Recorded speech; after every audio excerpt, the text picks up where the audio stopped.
Hey, I'm Charles Hoffman from Blackghost Audio, and I've got together with SonicScoop to show you how to set up a subwoofer in your studio.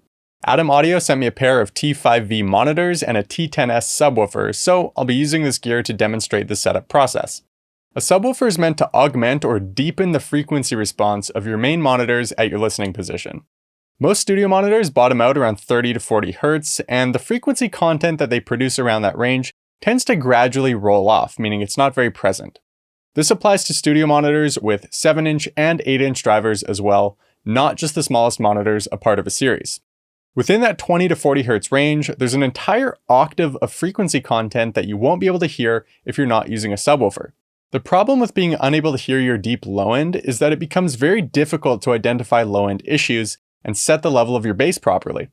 There could be a giant peak in your bass around 30 Hz that you just can't hear. Above that point, the rest of your mix might sound fine, but when you play the song through a system with a subwoofer, such as at a live venue, that low-end resonance could swallow up your entire mix. And of course, you could run into the opposite problem where you have a bass deficiency that you can't hear. When you play back your song through a system with a sub, your low end isn't going to hit you in the chest the way that you want it to.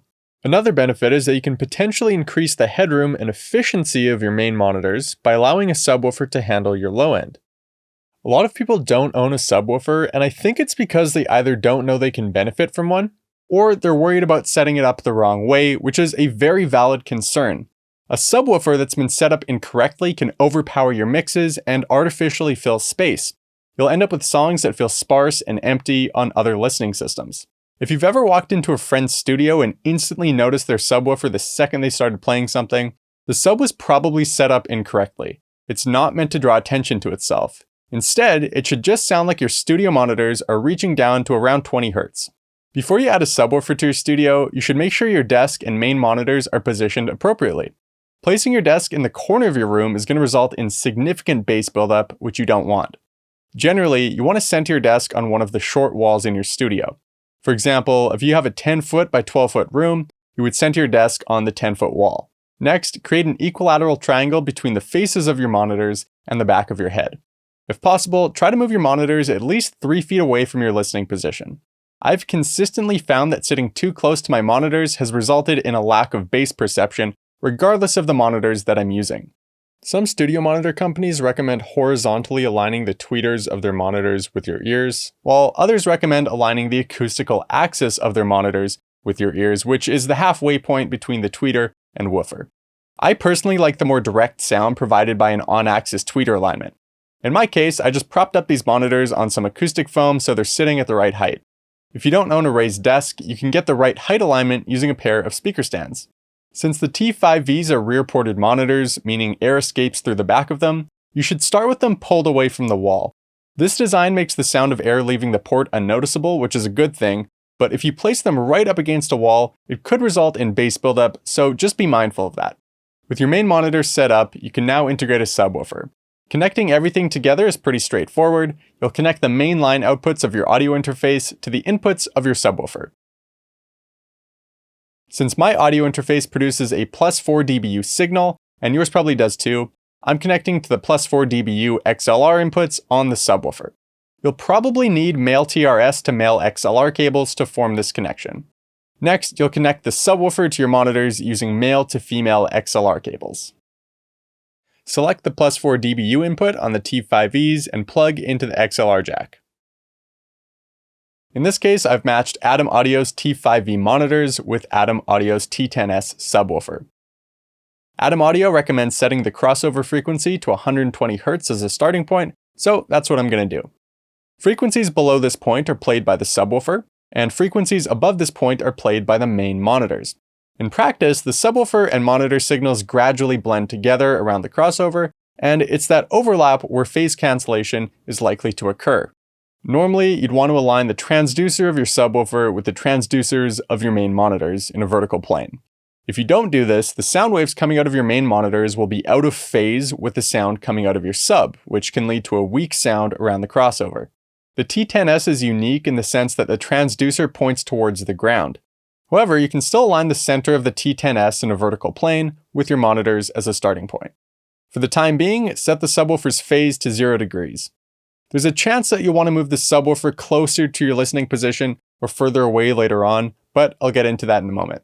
Now you need to set the level of your monitors and your subwoofer. You can do this using a sound pressure level or SPL meter.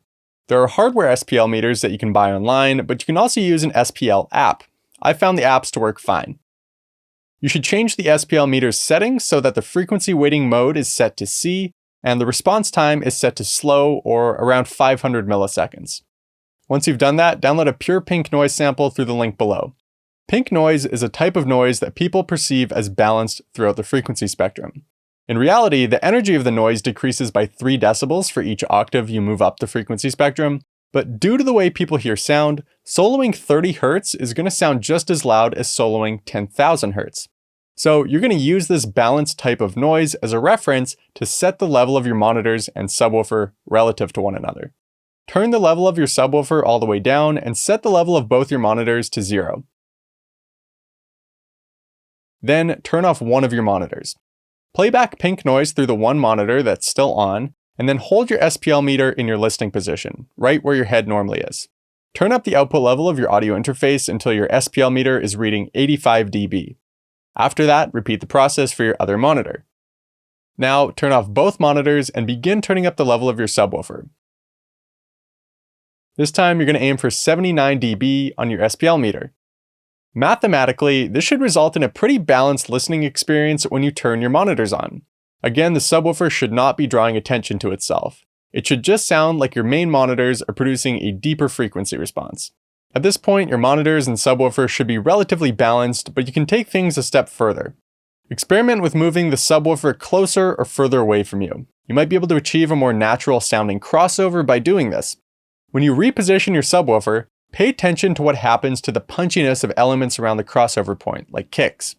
If they all of a sudden lose their impact, flip the phase of the subwoofer, and that should fix the problem.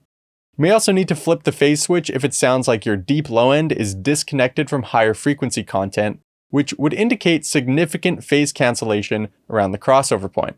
Getting this right is just a matter of trial and error.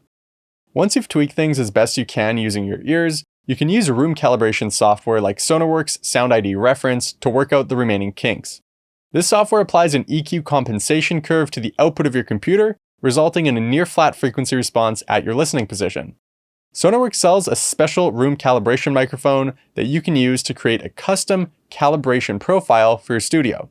During the profile creation process, the software plays sine sweeps through your speakers while you hold the calibration microphone in different positions. You end up with a frequency response curve that depicts the frequency response at your listening position. The software then applies an EQ curve to your output that offsets peaks and troughs in an attempt to produce a flat frequency response. Generally, this software works pretty well, but you should try to dial in your listening position as best you can without the software first. If there are peaks or troughs that deviate more than about 6 decibels, Sound ID Reference is going to have some trouble compensating for that. This is why it's important to get your speaker placement and acoustic treatment figured out beforehand. Dial in your setup as much as you can within reason, and then mix some songs. That's the real test. If they translate well to other playback systems with a subwoofer, then you did great and you set up your subwoofer effectively. To learn more music production tips and tricks, make sure to subscribe to SonicScoop down below. Also, give this video a thumbs up if it helped you out. Thanks for watching, and I'll see you next time.